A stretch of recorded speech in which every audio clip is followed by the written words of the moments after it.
Hello, welcome everybody. We are going to just hold tight until about 4 after the hour, then we'll get started. But thank you so much for joining us. And yeah, we'll get going real soon here. Thanks a lot.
Welcome everyone. We're going to get started in just a couple of minutes now at 7:04 Eastern time.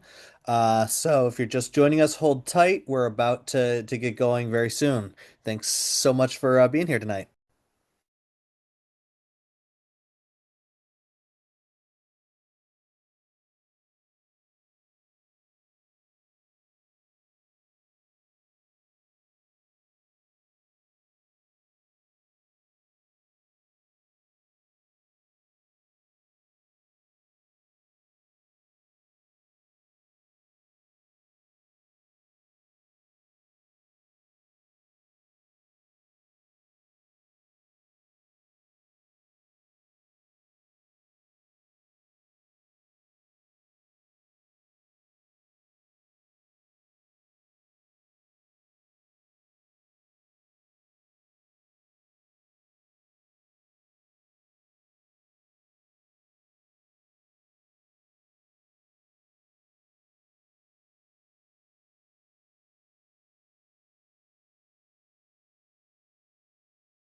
All right. Hello, everybody, and welcome to Power Researching Elected Officials. My name is Rob Galbraith. I'm a senior researcher at Little Sis. Normally, these trainings are emceed by our colleague Molly Gott, but she can't be here tonight. But we're hoping you're not going to hold that against us. We've got a great program for you all tonight. Just to start with a little housekeeping here, the chat will be disabled during the webinar just to ensure that the different links to the tools and everything that we're sharing are visible and for everyone who is participating tonight. But if you have direct questions about any of the content, please use the Q&A. Jin is on the back end here, and she's going to help us answer questions in the Q&A and forward any to Allie and I as needs be. Um, Jumping right in to start with, just to introduce ourselves for anyone whose first time this is. We are Little Sis. We are a nonprofit watchdog organization specializing in power research and mapping powerful people and organizations. We publish original research on our website at littlesis.org, in addition to running trainings like this to help other folks across the country and across the world develop their own power research skills in order to bring hard-hitting research to campaigns for justice. In addition to writing our own research and doing these trainings, we also build technology for researchers to use. That includes littlesis.org, which is our flagship site. That's the opposite of Big Brother. It's a free and open source research platform. We also have built Oligrapher, which is a data visualization tool for building network maps of powerful people and organizations. Um,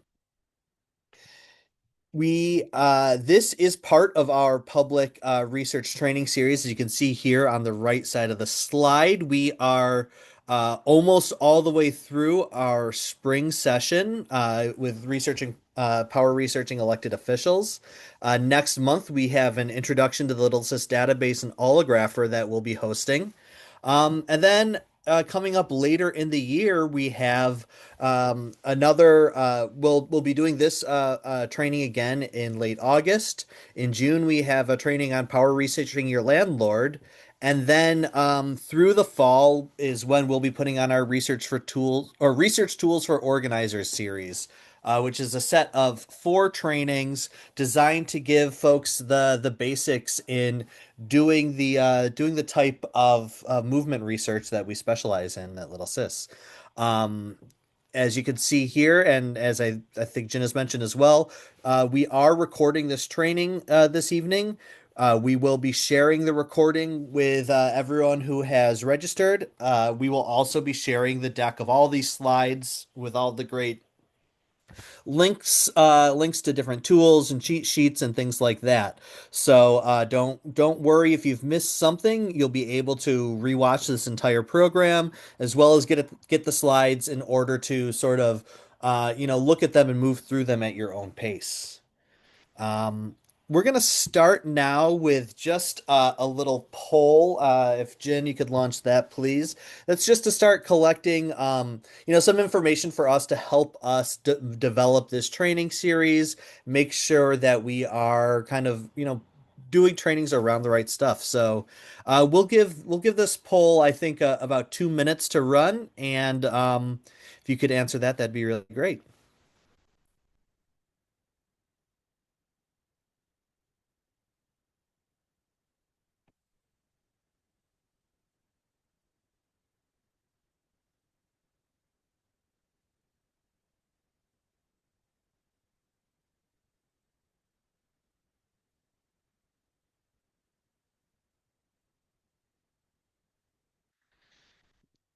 Seeing some of these come in. Looks like we've got a lot of new people here tonight. Thank you so much for taking some time on your Thursday evening to join us.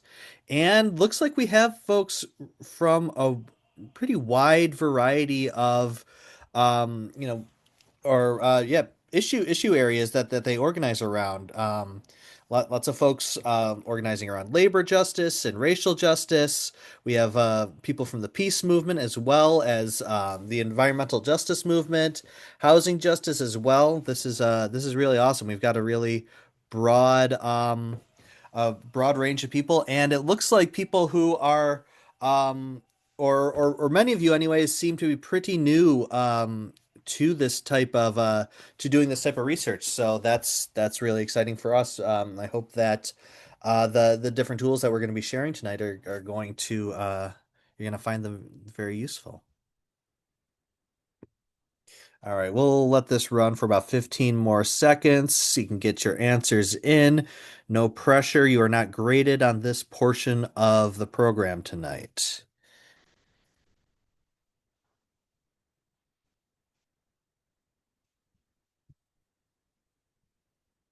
Awesome. Well, thank you all so much. Um, yeah, I feel like Yeah, I feel like I kind of reported out the top lines of this. Again, thanks for participating in that poll. That's like I said, it's really helpful for us in thinking through and planning this series and new sessions we might bake in. So here's just a little bit of an agenda. Now we've got our welcomes and our introductions out of the way. We're going to start by talking through really briefly, some of the different use cases for this type of research, why we research politicians and elected officials. Then we'll spend some time going through a series of tools that we can use to research a lot of different things about the networks of corporate power sort of uh, propping up our politicians that they rely on, and then that rely in turn on those politicians and elected officials for making decisions that are important to them. We have a couple other resources to that we can share at the very end, and then we'll wrap up with another quick poll and yeah, talking through some of our upcoming trainings once again. So that being said, let's jump right into it. Um, this here to start with is just a little bit of a map to show kinds of the different types of information that we're really interested in when we're researching our elected officials. I think campaign donors is probably going to be the thing that is the most familiar for folks here, but there's actually a lot of public data sources that we can use to find other information about the people and organizations surrounding the elected officials that sort of our political decision makers, either at the national, state, or local level. So in addition to finding, using campaign finance data to look at who is donating to elected officials, we can look at that same sort of data to see what they're spending money on, to see who these elected officials are hiring. Often campaigns will hire public relations or lobbying firms that are working for the same corporate clients that are trying to get something out of the government as the actual elected officials themselves. We can also look up lobbying information to see, which corporations are hiring people to put pressure on elected officials to make decisions to benefit them. Using personal financial disclosures, we can see, where politicians either work, outside of their job as politicians, as is often the case for state and local elected officials, or to see, who they worked for before they went into government. We can also, with financial disclosures, see what types of investments our elected officials hold, and where their money comes from. In addition to things like where their spouses or maybe their unemancipated children might work. I'm going to hand it off to Allie now to talk through, yeah, why are we interested in such a broad range of stuff about these politicians, with some concrete examples straight from real campaigns. Yeah, thanks, Rob. So one of the questions, well, first, I'm Ali Shaw, also a senior researcher with Little Sis. One of the questions we always get asked in this kind of training is, all right, this is great. We'll find all this information, and then how do we use it to move our campaigns forward? So I pulled just a couple examples from, like Rob said, real campaigns that we have done campaign finance research for that has helped move campaigns and our goals forward. So the first one, and I just bolded like the type of example this is let's say you find that a developer in your city has given a large sum of money to the very commissioner that has the power to approve their new development. So a lot of people would recognize this as like a quid pro quo, the sort of corruption that we see all the time. Um, but this is still something that if you are organizing a campaign against this development, or maybe you want to create a community benefits agreement with this new development, and you see this large sum of money go to this commissioner that you're trying to sway their vote, maybe you organize a press conference or release just a press release with this information that this politician received this large donation from the developer, and you could maybe get some media coverage, get quotes from your members in that media coverage, and call on that elected official to recuse themselves or put pressure on them publicly to try to sway their vote or their colleagues' votes.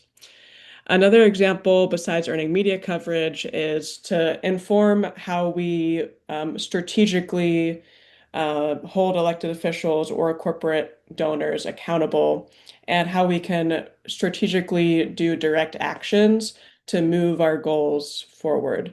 So, another example would be, say you're trying to win more money for public education in your state budget process. You see that a billionaire who wants to privatize education has given a big check to your state rep during budget negotiations. So you take that information and you say because this billionaire gave this donation to this particular state rep, maybe it's the House Speaker or Senate President, I'm going to do my direct action in their office specifically with signs or banners saying how much money they took from that billionaire and try to get attention, media coverage, but just attention from your members and the public on that piece of information, piece of research, and demand that your politician listens to you and not billionaires, and try to sway budget negotiations by exposing the corruption that goes on in our state houses.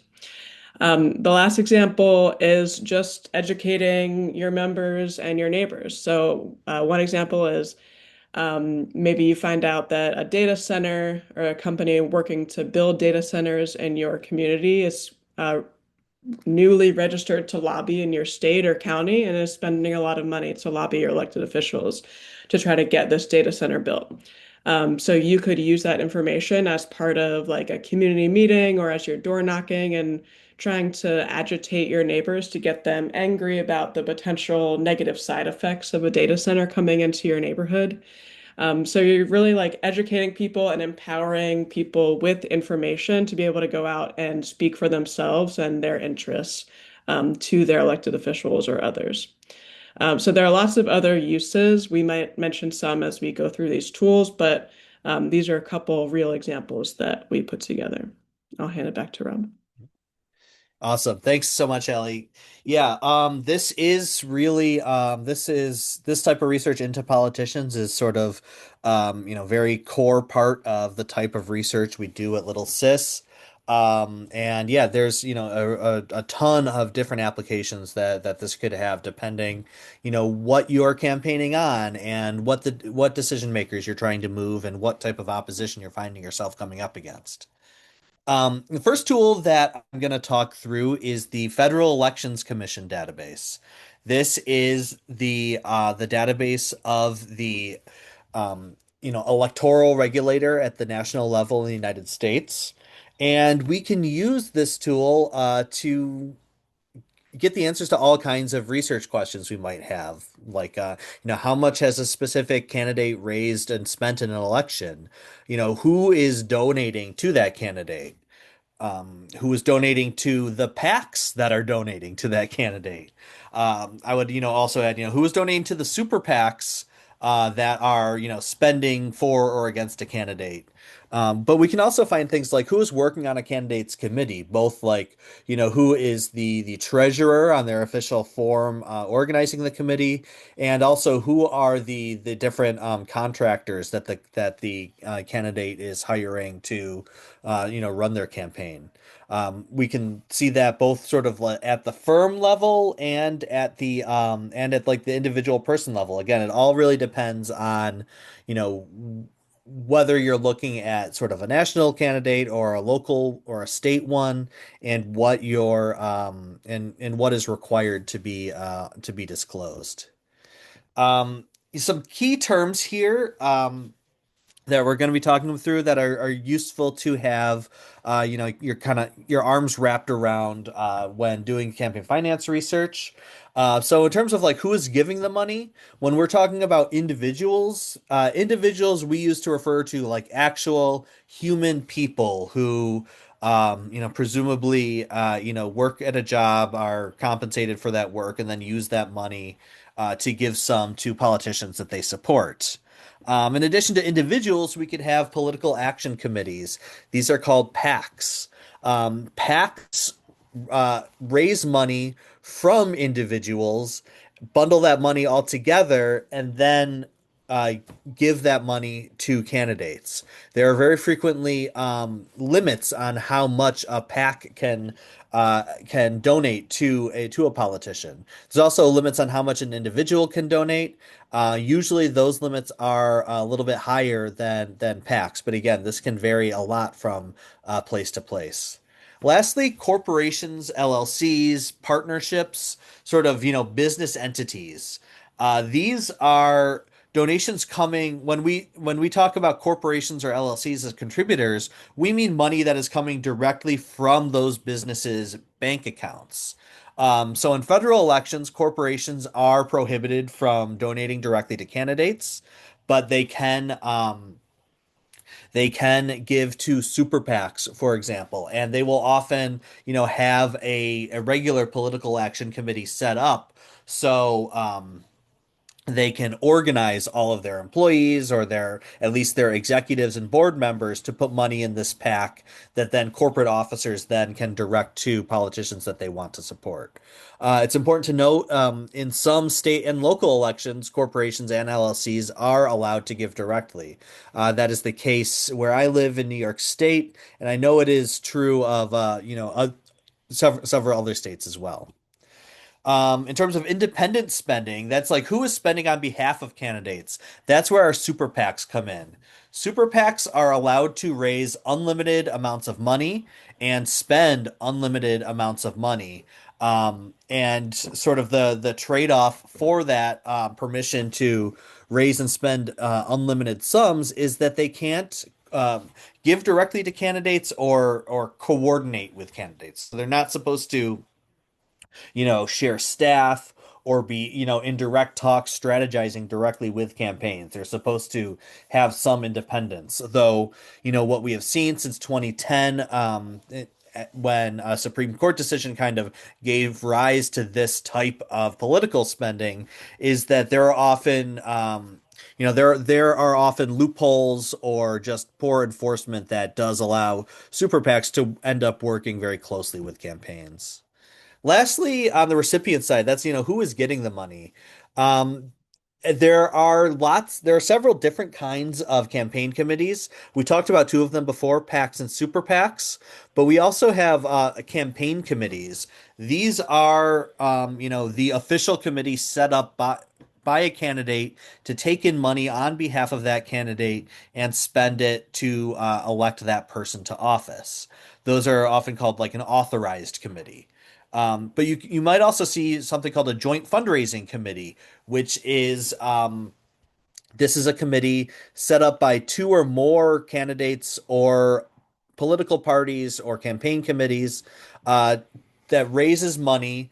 It allows donors to write like one big check to the joint fundraising committee, and then that will split it, usually among, either one of the party committees and several campaigns, or, a party, a campaign committee, and a leadership PAC. Um, if the fundraiser is all for one person, it really depends. But those all have to disclose, both, what other committees that get money out of the joint fundraising committee and, the proportion of the break of how they distribute any one donation to the joint fundraising committee. A leadership PAC is a PAC formed by an office holder. It's used for that office holder to raise money in order to then distribute it to that office holder's their allies in government. And often these leadership PACs will have a name that's an acronym for like the candidate's name. And so that will let me, I can raise, maximum donations from my donors for me, but also get donations from those same donors. They can curry some more favor with me, and I can sort of use that to boost all my allies in Congress or the state house or whatever. Finally, a party committee. This is your Democratic National Committee, your Republican National Committee, or some of the more specialized committees set up by the major parties to support their whole slate of candidates in a given house, like um, the Senate Majority Committee, things like that. Both major parties have them for kind of both houses of Congress. I'm going to now take a break and tab over to the first tool that I'm going to show. Um, Ellie, can you just give me a thumbs up if I'm sharing the right tab? Okay, looks great. So we are right now at fec.gov/data. This takes us to the campaign finance data portal. And you can see here it's kind of split a few different ways. We can look at data sort of sorted by raising and spending. We can look up candidates and committees, or we can look up specific donors. I'm going to start by looking up a candidate and committee profile, and I'm just going to click one of these top ones running in this year that's been raised up as the top raising candidates, just to show what this looks like. So I'm clicking over to John Ossoff's. This is his like candidate profile page on the FEC, and you can see here we can look at different sort of electoral periods at the top. We have the name of his specific committee here. We'll click through to that in a moment, and then also like kind of like a big balance sheet showing how much they've brought in. Further down, how much they've spent in total. How much they've had to give back to individuals for whatever reason. Loan repayments, things like that. If I click about this candidate here, this will tell us, who he's running for, whether he's an incumbent or a challenger, his party. We can look at the statement of candidacy. This is going to be sort of like this is what you have to file to say that you are running. And it has a link to his campaign committee as well as the name of his leadership PAC. So you can see here, I mentioned that leadership PAC allows him to raise money and distribute it to his allies. His is called Health Jobs Justice. So if I click on his authorized committee, um, this website is taking a little, it's sort of taking a long time to load today, so bear with us here. And so this shows us, slightly different version of the same page. Again, we can sort these by 2-year period. We can see the total receipts, total contributions. If I click about this committee again, this is where we can start to see like who is who is the treasurer of Ossoff's campaign. If we were researching Ossoff, we might be interested in who did he hire to run his campaign committee. I'm going to click through the raising page here. This is going to show some of these transactions. I'm going to let that load really fast before I click over to the main sort of searching interface for this to show what these contributions look like there. If this wants to load, I might just click filter this data. Um, So I clicked from that committee raising page. I clicked filter this data. This is going to show us, all of the contributions coming to John Ossoff from Senate in the 2025 to 2026 span. And hopefully, this is going to populate our results here momentarily.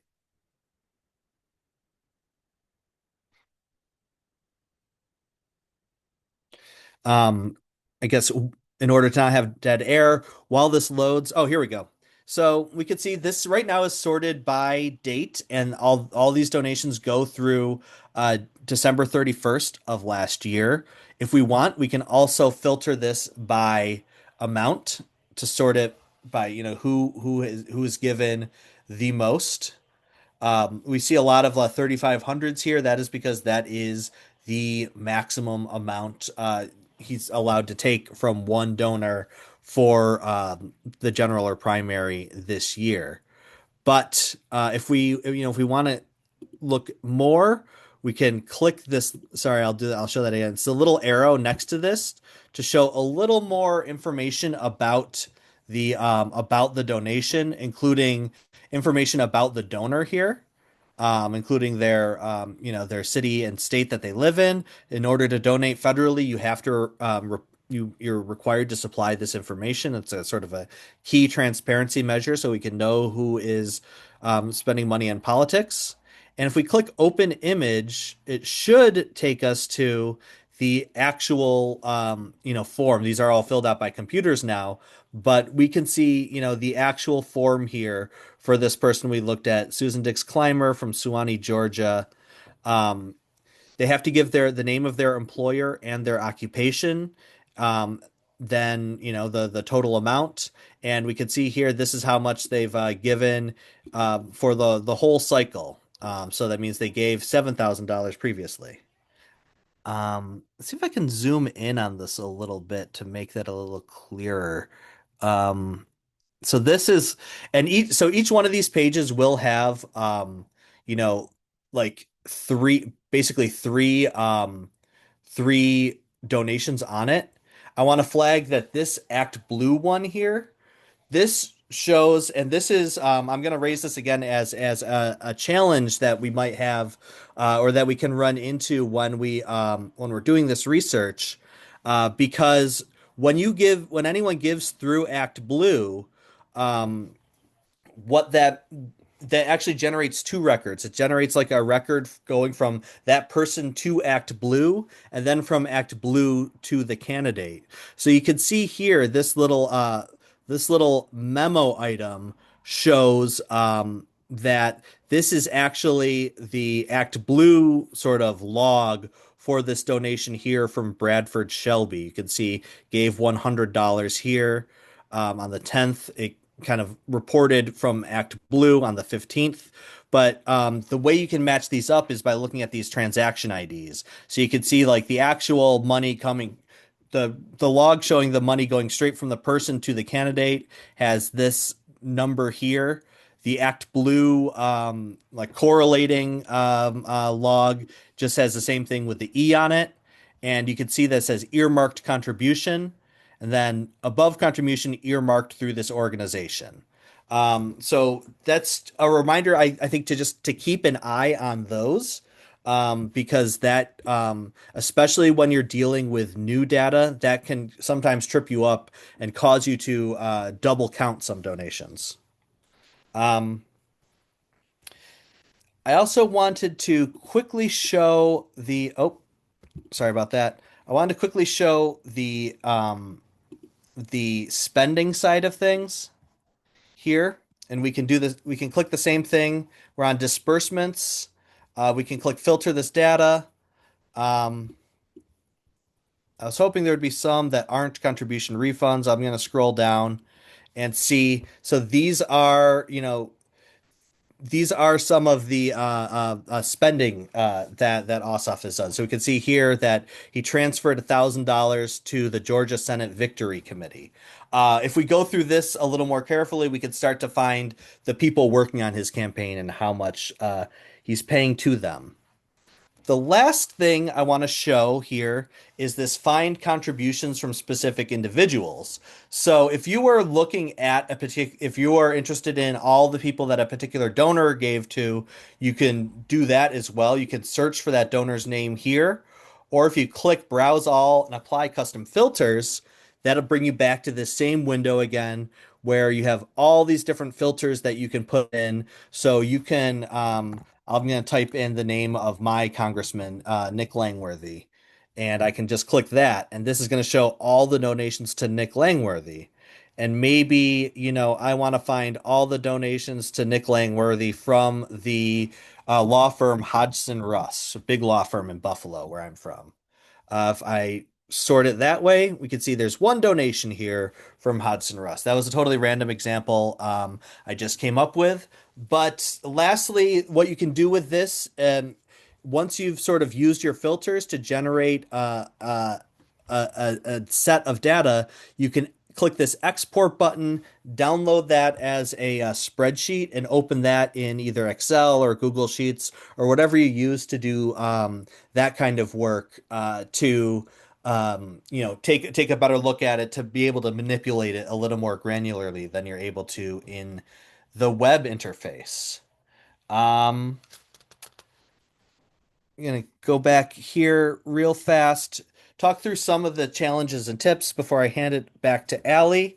So one thing is there's different rules at different levels. There's different donation limits. There's different rules on donations directly from corporations, whether donors have to disclose their employers. So whatever level you're researching, be sure that you are looking up what those rules are. We do have a link in this slide deck with the most recent rules for federal elections. You might find inconsistencies within donor records. You may find people have given under their sort of full government name as well as under nicknames. Or you may find donations from different people who have the same name. Um, or you may find donors giving listing different addresses. Very frequently, you'll see donors giving from their business address as well as from their home address. I have some tips in here for dealing with these things, but basically, it's um, you know use the other information in the donor record to try to confirm if it's actually the same donor that you're looking at, and be sure to search under different spelling variations of names. Um, the conduits, I kind of talked through that already. This is really a bigger problem when you're dealing with the unprocessed data from FEC, but it's something to be aware of. So make sure that, especially if you're adding up a huge column of donations, that you're not adding in the sort of the earmarked ones, where it's just the money going from the person directly to Act Blue or Win Red. You want just the money going to the candidate. And then finally, dark money. So super PACs, we talked about that a little bit earlier. Super PACs, you can at least look up the donors for. Um, other types of dark money that you might find though are 501(c)(4) groups. They can raise unlimited funds without disclosing donors, and they can engage in some political activity. They will often run ads or things like that. And then LLCs, LLCs can give to super PACs and 501(c)(4)s, and those are basically the most loosely regulated type of business organization. It can be often be very difficult to find information on who is behind LLCs. With that, I'm going to oops, sorry. I'm going to hand it off to Allie to talk through open secrets, and I'll let you share from your own, Allie, unless you want me to click the slides. No, I got it. Great. Um, Thanks, Rob. I'm just gonna go right to Open Secrets. So, this is the tool that I think more people are probably familiar with when talking about campaign finance research. The tool Rob just showed is the kind of primary source for federal contributions. Open Secrets is an aggregator tool, so it takes everything from the FEC database and turns it into a more user-friendly public-facing tool that can also be really useful and provides some more context for what we're looking at, and combines that with other information like lobbying, information on the elected officials. So there's a lot in Open Secrets, so I encourage you to do some poking around for yourself. I'm just going to kind of go over tools and research that I use that you can find.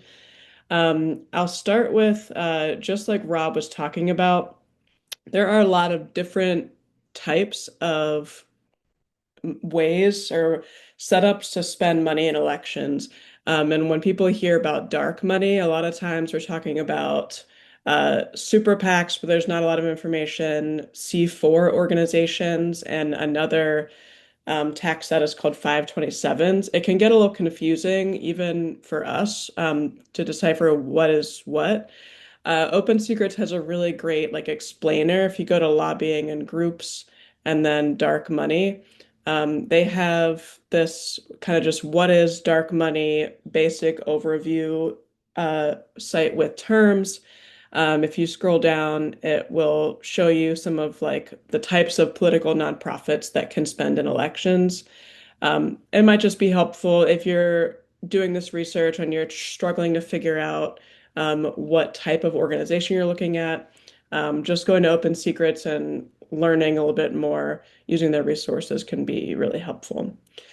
Um, so next, I'm going to go to what we're talking about today, politicians.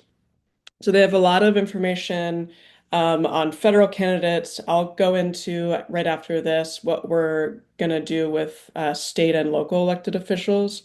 But I'm going to start with congressional committees under politicians. So once we get to congressional committees, this is where if you're interested in a specific issue area and researching federal politicians and their impact on that, one way you could start is by going to different committees. And let's say I want to research the defense industry. So I'll go to armed services. Um, and let me try to see if I can zoom in on this site a little bit. Okay, so I'm right now on the Armed Services Committee kind of profile and open secrets. So a couple of things right here, I can just see who the leaders are in this committee. It shows you the amount of money they're getting from different industries and sectors, both from PACs and individuals that work in that sector. I can look up top contributors to all the politicians on that specific committee. So you can see pretty unsurprisingly, APAC is number one in contributing and contributions to politicians on that committee. Honeywell, uh, Lockheed Martin, some defense contractors. That's one thing that you can do with this. I'm going to use this to show you a profile of a politician and what that looks like on Open Secret. So let's go to this guy, Mark Rogers, who is the chair of the Armed Services Committee from Alabama. I'm going to go to their members tab and uh, search Insight as your friend. Just use that to search Rogers, and I'll go to his profile here. So when you're looking at an elected official's profile, um, hold on, this is looks a little bit different. I'm just going to zoom out to see if it looks the same. Um, So it looks a little bit different than I'm used to. Maybe they just changed it. But this is what you're going to see under that politician's profile. You can usually go to their PACs. I don't know why this is not working. Let me try to do that again.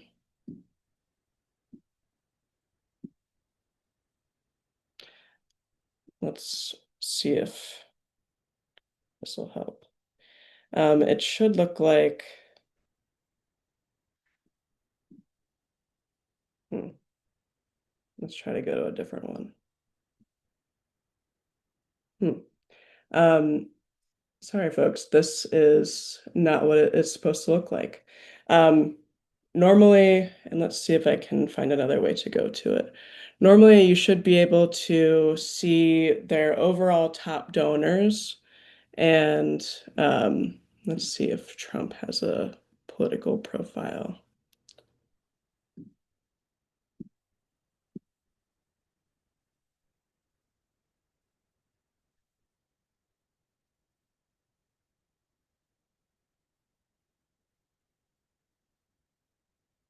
All right, this is a little bit better.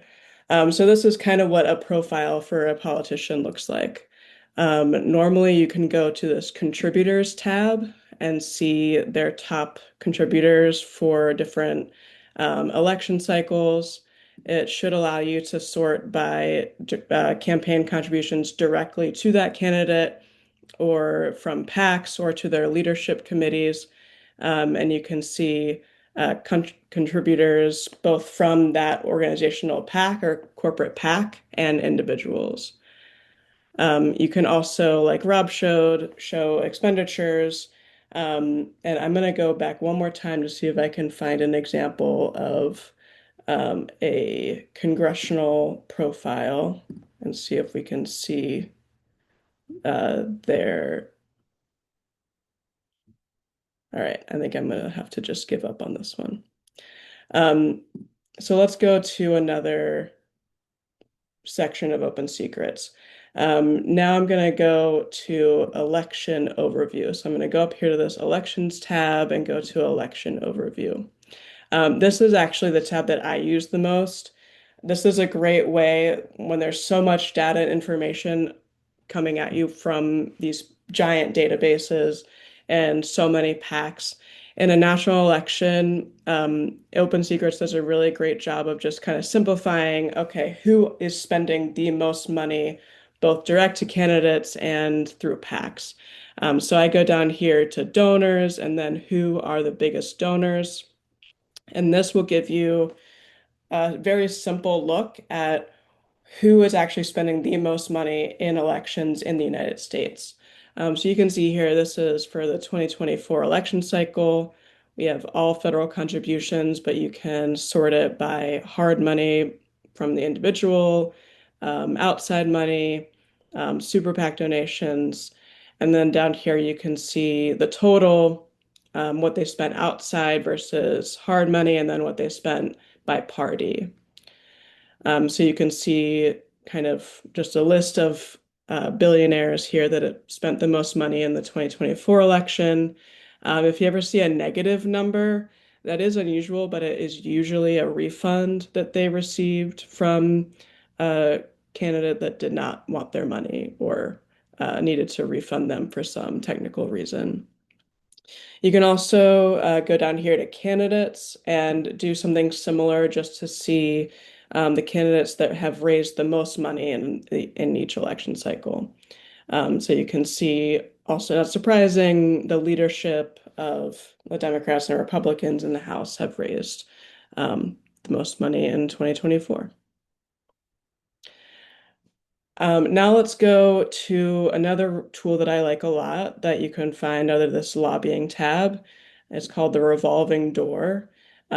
This is really great because it shows in a very easy to find way the phenomenon called the revolving door, which shows staffers and former congresspeople will often leave their official government role for a cushy lobbying job or corporate job that pays them to basically use the relationships they built within the government to further the goals of that corporation or lobbying firm. And then sometimes they'll go back into government, build more relationships, and go back into the private sector, hence the revolving door.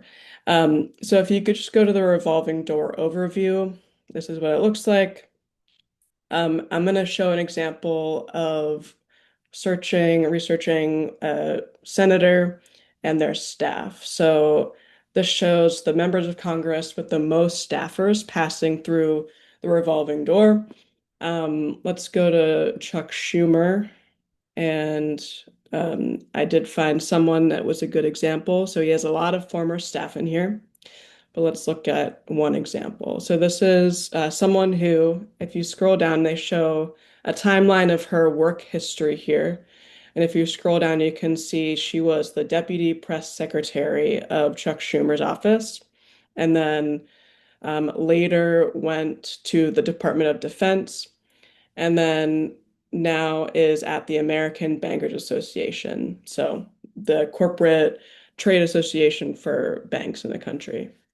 So this is an example of the revolving door. She worked for an elected official who probably regulated banks and goes to work for a bank herself with that knowledge and relationships in the Senate. And then you can also go look at profiles of corporations that pay to lobby elected officials. This is an example of the American Bankers Association profile. You can sort by year, and in the summary page, it gives you just top line what they spent in lobbying. This is all federal. So what they spent on lobbying that year. You can see how it changes year to year and scroll down and see how it has changed over time. You can also go to hired firms and see what lobbying firms they've hired to lobby for them. And then also go to this lobbyist tab and see actual people that are registered lobbyists for the American Bankers Association. And you can see out of 78 lobbyists, 42 of them have held positions in federal government before.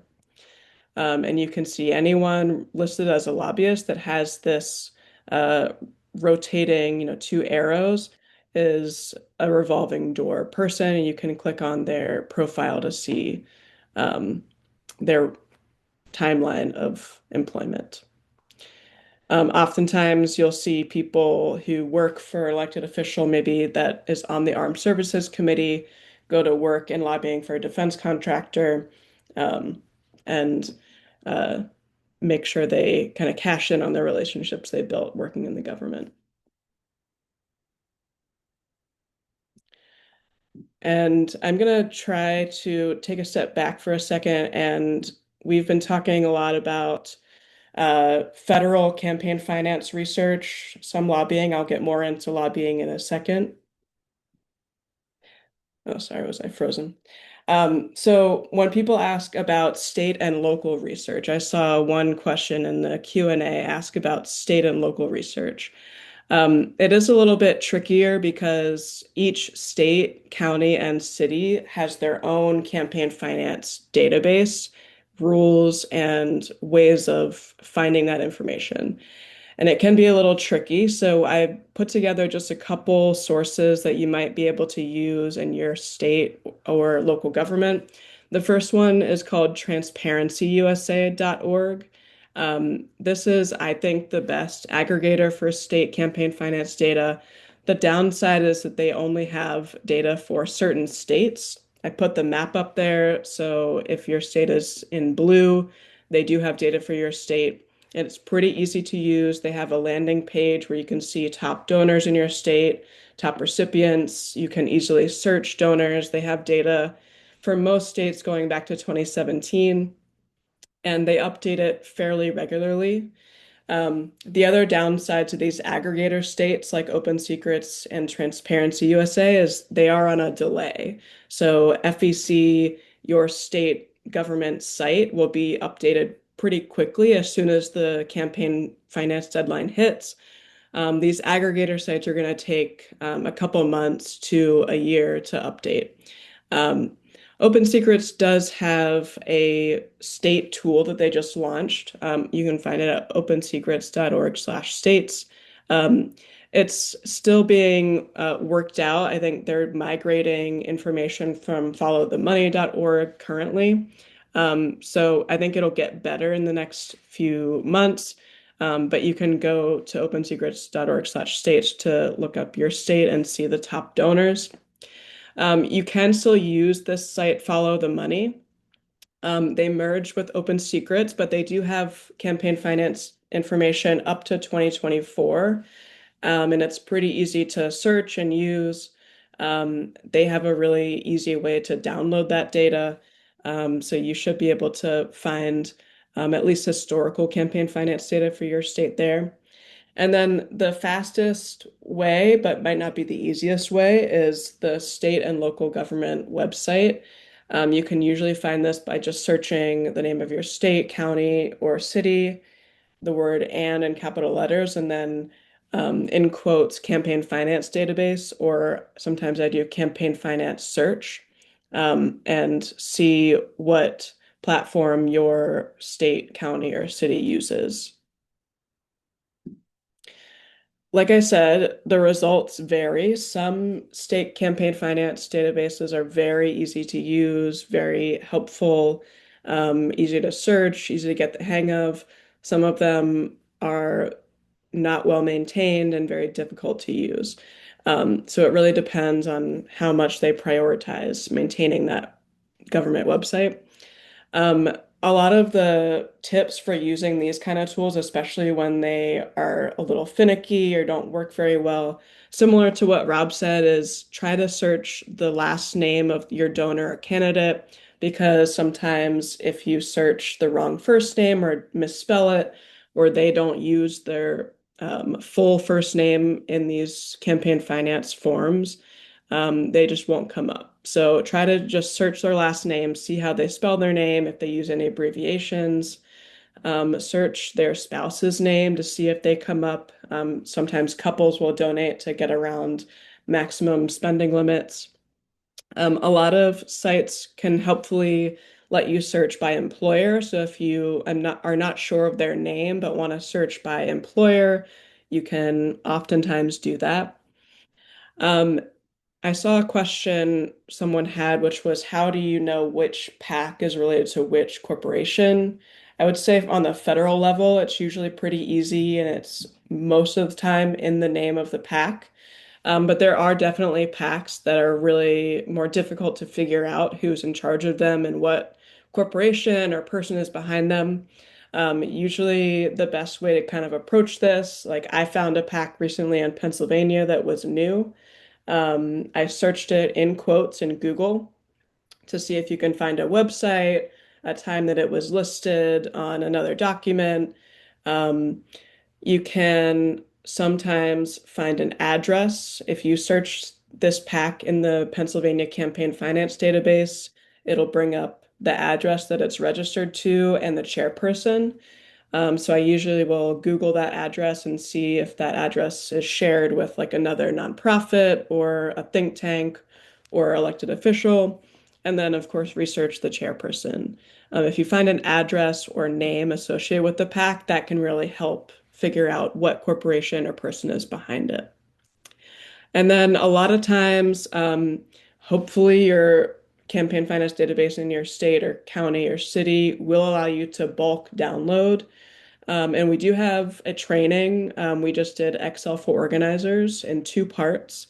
Our colleague Lauren Parker did that, and you can use those tools or those training tips to bulk download that information and sort it yourself if your campaign finance database doesn't allow you to do that. And lastly, like I said, be persistent.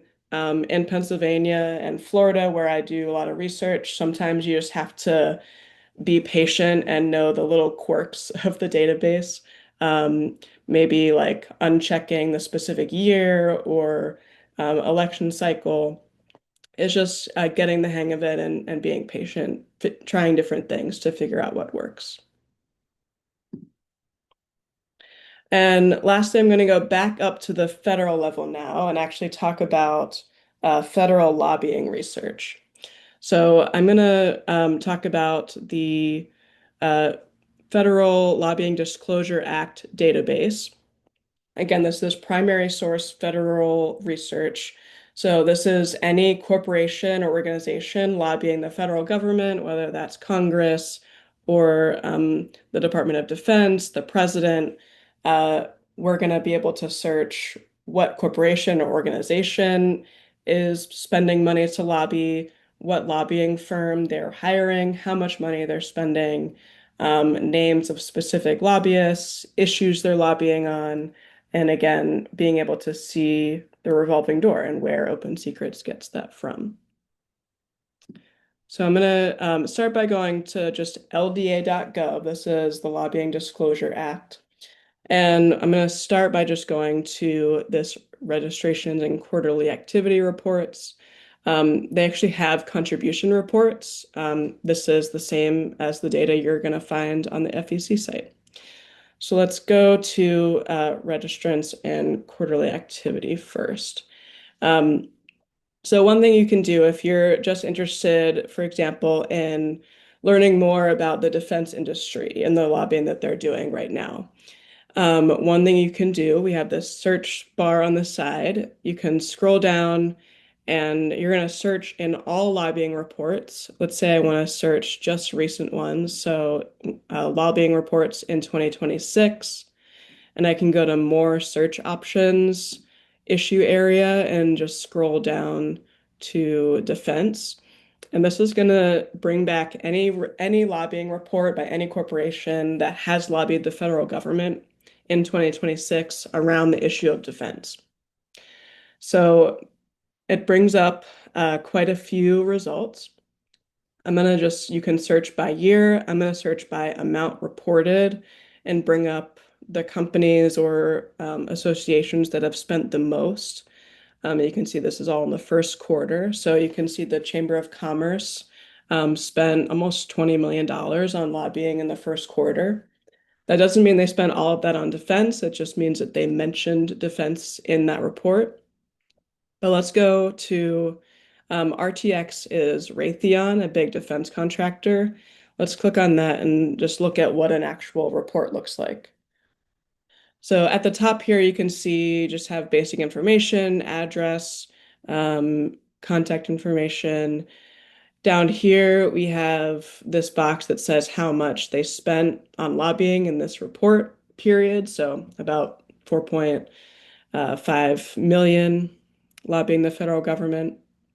And then down here, you really get into the meat of it. So they have all lobbying activities for that quarter sorted by code. So this one, you can just Google what these codes mean, but this is code defense, so they're lobbying on defense.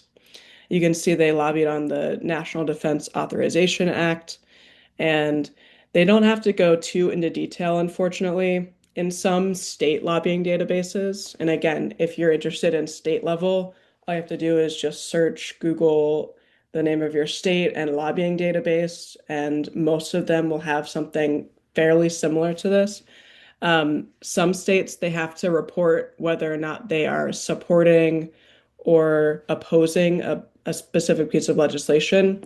Here, they just have to report what they're talking about to this federal agency.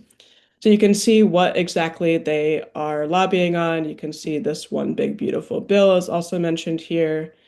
You can see they list the federal agencies that they lobbied. So the US Senate, House of Representatives, Department of Defense, National Security Council, and the President.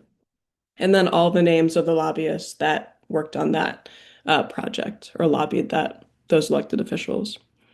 You can scroll down to see more. They also lobbied around taxes. Again, pretty vague issues related to corporate taxes, um, and more as you scroll down. So I'm going to go back to the search bar up here, and we're going to try another search. I'm going to go back and clear our search results. So, another organization that has been in the news a lot that I'm going to search in this registrant up here is Palantir. So I'm going to just search for Palantir, another tech company that has really been the backbone of ICE raids and being able to keep and store, attain data on people that ICE uses in their activities. So I'm gonna search for reports from Palantir, and this brings up all reports from the time they registered as lobbyists to now. And I'm going to search actually by report type because I want to look at a registration page instead of quarterly report. So let's look at an amendment to their lobbying registration that I just wanted to show because it shows where Open Secrets gets that revolving door data. So you can see on this registration report, this is just Palantir registering lobbyists to be able to lobby. And you can see this person, James Atkin, in this column under covered official position, it has to list any government job that they've had. So you can see that they were formerly a communications director for a Democratic rep, Kurt Schrader from Oregon. So let's go back and I'll show you one more search ability. I'm gonna, just because I'm in Pennsylvania, sometimes I'm interested in what are the biggest lobbying firms or what companies are spending the most money to lobby in my state. So I'm going to go down to client. These clients are the actual registered lobbyists or lobbying firm, and I'm going to just go to Pennsylvania to see, um, and I'll pick 2026 just to keep it smaller, to see what are the biggest lobbying firms coming out of or representing Pennsylvania companies. So you can see some here. I can sort it again by amount reported and see some big companies in Pennsylvania like University of Pittsburgh Medical Center, Highmark. Um, I can see EQT, it's a big fracking company. And if I say wanted to say Ballard Partners is a name I've heard a lot, I could take that and go back and search under client and Ballard Partners and be able to see what companies hired Ballard Partners to lobby on their behalf. Um, and I'm going to search another one that is big in Pennsylvania. BGR Government Affairs. So I can see the largest companies that hired this firm to lobby on their behalf in the federal government. And I think at this point, I'm going to turn it back to Rob.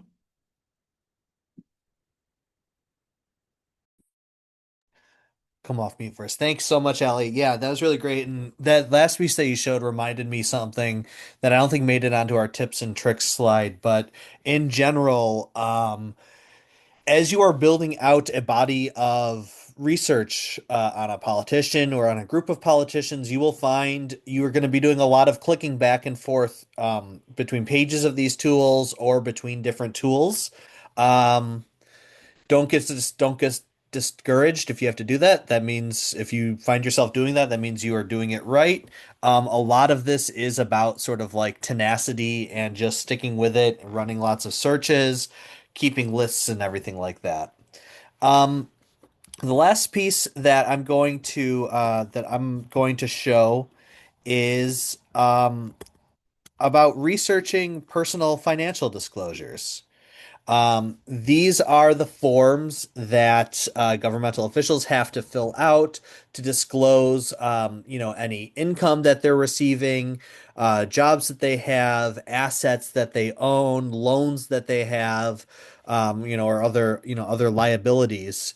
Um, so yeah, some of the things that we can find out from these personal financial disclosures include, how wealthy are our public officials? What industries do they invest their personal money in?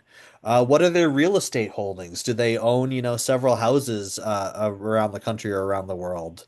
Who's giving them gifts and what are they giving? And who are they borrowing money from and how much money do they owe? These are all types of things that we can find by looking at financial disclosures. So who has to file disclosures? The answer again sort of depends on what level of government you're looking at. But the federal level, the president, vice president, and cabinet, and other people in the executive office have to file these disclosures. There's a link here in on the slide for that too.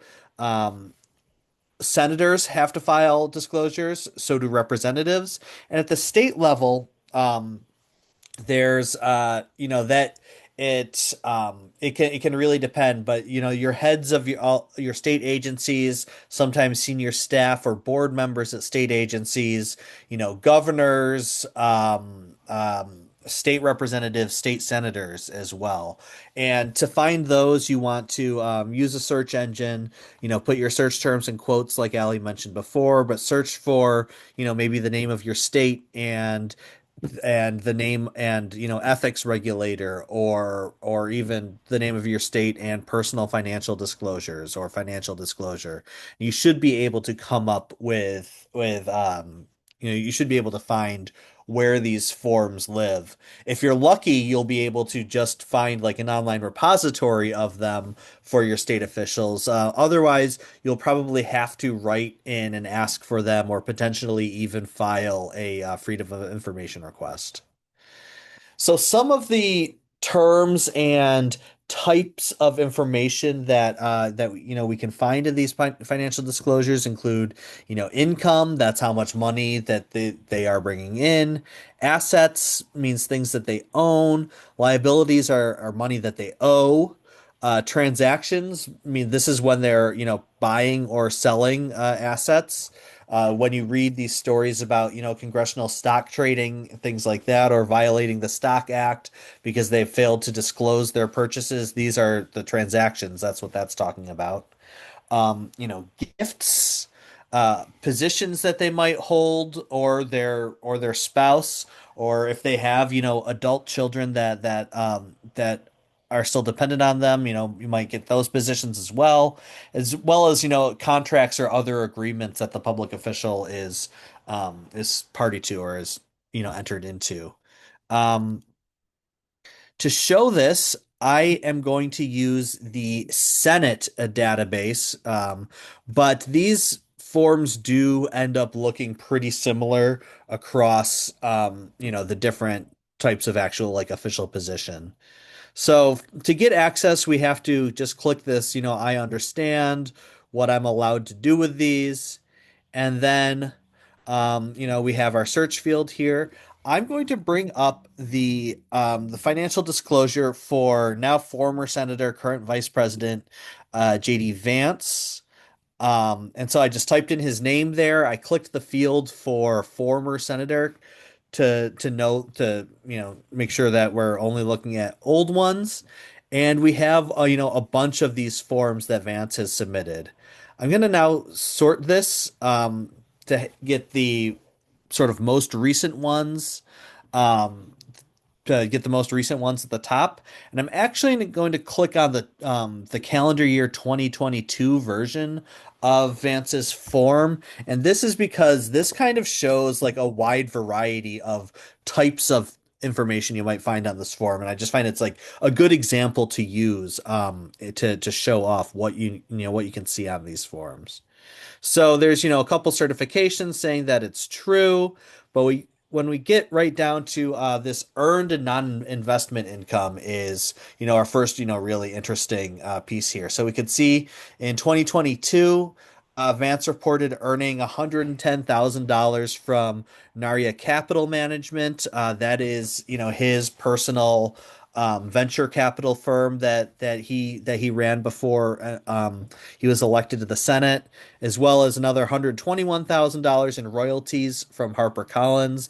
That's, most likely from sales of his book, Hillbilly Elegy. And then he discloses that his spouse drew a salary from Munger, Tullis and Olson LLP, a law firm in Washington, D.C. But he reported that she, Usha, only received less than $1,000 in 2022 in salary. But yeah, it says like who was paid, whether it's salary or royalties or other types of non-investment income, where it came from, and then the amount there. Down here, we start to see the assets. And as for somebody, especially like JD Vance, who owns has a lot of investments, this can get kind of confusing to read. But the thing I want to show here is that the way this is numbered kind of tells how these things all fit together.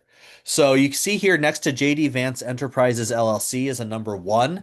That means everything else that starts with a number one here is going to be part of that asset. So this Huntington National Bank account is 1.1. That means that this is the bank account for this LLC. Then he starts to list this investment in Naria Capital Fund 1 LP for limited partnership. That means that JD Vance Enterprises is the investor in this fund. And then we see like 1.1.1, 1.1.2. These are all the investments of Naria Capital Fund, which is within that larger JD Vance Enterprises LLC. So when we're looking at an asset, it will say, well, let's look at this Acre Trader Inc. This will say, what the asset is. It's an investment in this company, describes it as an online farmland investment company. The asset type, this is non-public stock, which is a corporate security. It's a tradable, but non-publicly traded actual like equity in the company. It's owned by self, meaning Vance rather than his wife. This is how much it's valued at. So this one specific investment is worth between 15,001 and $50,000. He derives dividends and capital gains from it, and he reported in that year less than $201 in income from this asset. If he was generating income from this, he would also have to report this farther down on the unearned income section. So we could scroll down here, and so all of these like 1.2s are all again part of that Narya Capital Fund. Now we get down to 1.3. This is a different venture capital fund that Vance is invested in called Rise of the Rest. All these 1.3.1s, etc., are all part of that. I'm going to scroll down. You can see here he reported lots and lots and lots of investments in um, in 2022. Uh, I want to flag the brokerage account here. So this is, a new asset. Number 15 is his brokerage account, basically like an account for trading stocks that we see as joint. So this is jointly owned by Vance and his wife. Right above that, we have residential real estate, where they have to name like the value of their home and how much income they're deriving from this home. So it looks like they may have rented out their DC house in 2022 and got between 15,001 and $50,000 in income from it. But then, so below here we have all the different actual stocks held in his brokerage account. Um, Scrolling down here, this is where these various transactions will be reported.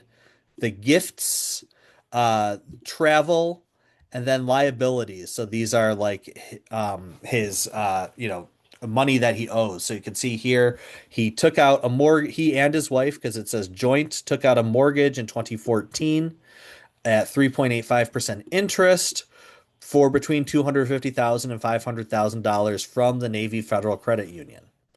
Um, it can be really helpful to see, if a politician owes tons and tons and tons of money, that means that they are, they need to pay that back at some point. That could be a potential, pressure point that their creditors have over them, for example. Part 8 lists the positions here. So we can see the position held. He was a member from February 2017 to the present of this JD Vance Enterprises LLC. We can see he's also a partner at Narya Capital Management, and he's the honorary chair of Our Ohio Renewal, a nonprofit organization in Cincinnati. Down here, this is compensation. Um, and this says, only required if you are a candidate or if this is your first report. Um, and so because this was not his first report, he doesn't have to disclose anything here, but this is where this is where other compensation would be reported. Um, that I think is all I've got on on personal financial disclosures. They can be, they can be really helpful for again for I think, determining, how much a Congress member is worth, whether they're invested in, the industries that they have insider information on due to their committee assignments, whether they are, maybe quietly invested in different non-publicly traded businesses in the area that they represent. All of this sort of, can build out that information about, where does their money come from? Who are they reliant on for their money? Who relies on them for money? Who is in their network, their sort of personal financial network? We're getting towards the end here, and I just want to thank all of you for sticking with us this evening. Some additional resources that you might be interested in are these are all sort of again related to this issue of researching politicians, but this Your Reps record is a fairly new website that compiles a lot of data from government sites on how politicians have voted, their travel reports, their fundraising. And more, and sort of compiles it all together. And the people that built this site kind of give members of Congress grades across like a variety of issue areas. I will say this is a definitely like a partisan tool. I'm not sure exactly who built it, but you'll find if you look at it, it definitely has I would say like a left slant to it. The way that it has graded politicians, tends to give all Republicans bad grades, Democrats, across more of a spectrum. But we included it here because you can really get at a lot of these very interesting primary sources, all kind of bundled together in individual profiles about different members of Congress. Transparency USA, Ali mentioned that before. It's another kind of third-party campaign finance aggregator. The thing I really like about that is that they go and they find, all the donations from or they're usually able to find all the donations from varying different spellings of people's names like that and bundle them all together so you can, click on a link and see like at the donor level, these are all the people that this person gave to. Ballotpedia has a lot of biographical information. They do their own candidate surveys as well as, historical data on election outcomes at the national, state, and local level. I will say, whereas Your Rep's record is definitely sort of a partisan, like left-leaning site, both Transparency USA and Ballotpedia are both, I believe, initially built by, partisan entities or at least, right-leaning entities. Whether they're think tanks or not, I can't exactly remember. But again, these do bring together just a lot of information from primary sources. They can be really, really valuable, especially um, if you are, working with like directly like election data or campaign finance data directly from the FEC or your state regulator. It can be really helpful to kind of check back and forth between like your data and some of these aggregators as well. Finally, Little Sis, again, another plug for us. Our wiki style database has a lot of current and former politicians already in there. Other power researchers have been adding information that is backed up by links to sources about all kinds of relationships politicians may have.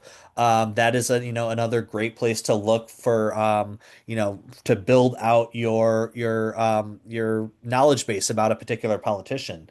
And you can also, sign up for a free account to use Little Sis, add all the new stuff that you're finding to Little Sis, make the database that much better, make that knowledge available for the next person who's researching the same people that you are. Wrapping up again, we're going to run our second poll here. If Jen, you could be so kind as to launch it. And we'll answer some of those questions. And then we have, yeah, just a couple more slides we want to share about some more upcoming stuff we've got going on. We'll let this go for another 2 minutes or so, and we'll send you all on your way.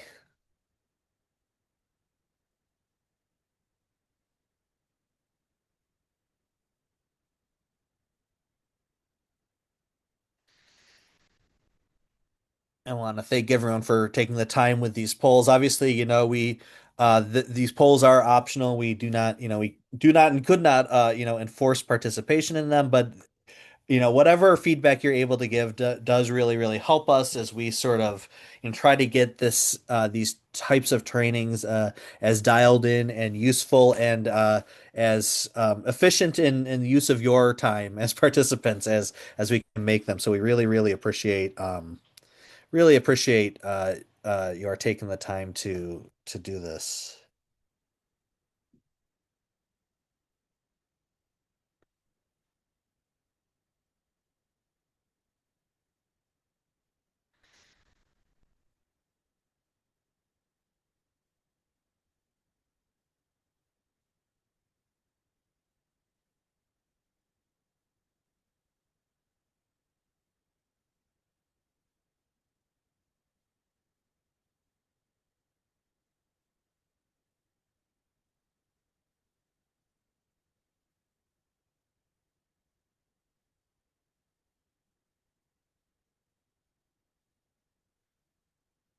All right, we're gonna let this run for another just about 15 seconds here. We've got just about half of you have responded if you're able to. This one's only three questions. It's a real quick one. And just like that, uh, we're at time for the poll. So, uh, thank you all again for participating in this poll. Looks like at least some of you have found some of this information pretty useful. That's really great. We are going to dig into your longer answers together as a staff at Little Sis when we debrief this training.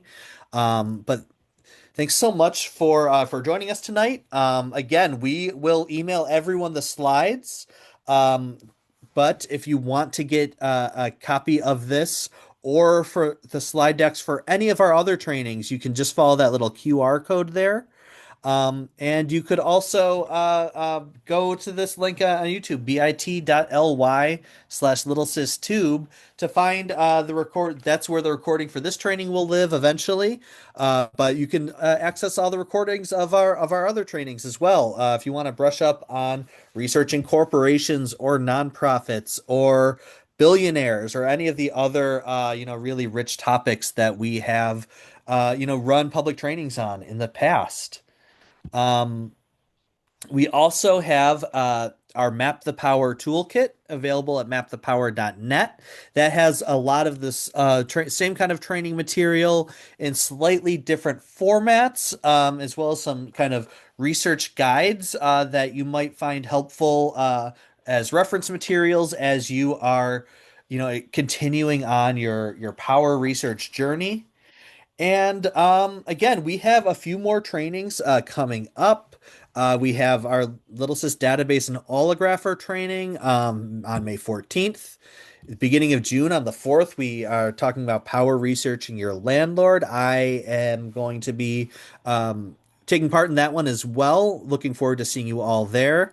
And then August 20th, Allie and I will be running this elected officials training once more before our official research tools for organizers series jumps off in September through December. There'll be one each month going over an introduction to power research, researching corporations, nonprofits, and billionaires. Um, this program, we aim to provide or to be able to continue to be providing these for free. Um, any amount that you are able to donate to support this program and our broader technology program would be really, really appreciated. We rely on the community of people doing research on the power elite in our movement to support our work. So again, we've got another QR code here. You can scan to donate. If you can throw us a few bucks, we would so appreciate it. There's also donation links on our website at littlesis.org where you can sign up for newsletters, keep apprised on what trainings we've got coming up, see the latest sort of cutting edge research that we're doing to power campaigns across the country. And just keep in touch with us, your friendly Little Sis team. Um, you've got Allie's and my email addresses here too. We are also on several of the major social media platforms, including Twitter and Bluesky. Instagram, as all of our handles are available right here on the slide. Recordings of our trainings at bit.ly/littlesistube. And again, sign up for the newsletter at littlesis.org/newsletter. I know you all are going to do it. Thank you so much. We're almost exactly at our time limit. This is maybe the best timed training I've done, so thank you for helping me make this happen tonight. Thank you for sharing your Thursday evening with us. Take care of yourselves, and we're looking forward to seeing you on the next one. Bye bye.